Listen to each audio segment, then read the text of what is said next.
Yang kedua adalah mengenai kita bisa masuk ke kementerian yang lain. Jadi ini kan silakan saja didiskusikan. Apakah tentara harus alih status? Apakah tentara harus pensiun? Ya, jadi nggak usah diperdebatkan seperti ribut kanan kiri ke depan gitu, kayak kurang kerjaan. Ya, nanti kan ada forumnya, kita bisa diskusikan.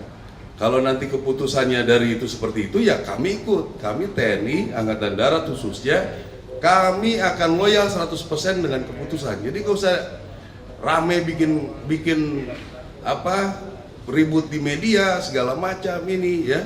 Ini itu orde barulah. Tentara dibilang hanya coba bisa membunuh dan dibunuh. Ini menurut saya otak-otak seperti ini kampungan menurut saya, ya. Dibilangnya kalau tentara masuk ke KL, kasihan yang pembinaan karir. Ini orang waktu ada salah satu institusi masuk ke seluruh kementerian, nggak ribut ini orang. Apakah dia bekerja di institusi itu? Nah ini perlu media-media juga tanggap seperti itu, ya. Kita nggak ribut kok, cuma karena bilang bisa di KL. Kami karena melihat anggota-anggota Angkatan Darat punya potensi. Ya, silakan diskusikan.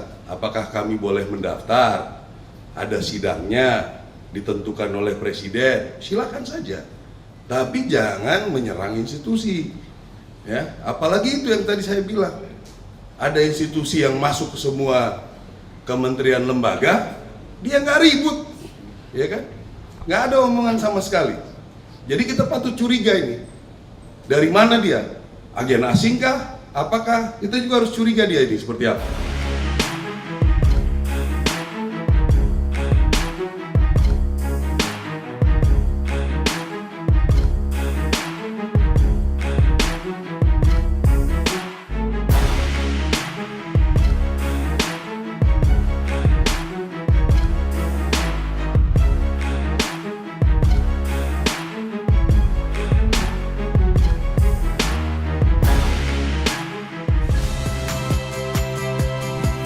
Saya Harjuno Pramendito.